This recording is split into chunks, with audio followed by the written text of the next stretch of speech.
Okey, jadi lokasi akak ni berhadapan KFC Silibank Ipoh Perak.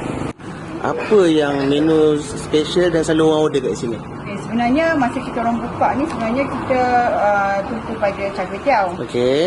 Tapi bila dah lama kenamaan kita tambah menu. Tambah menu.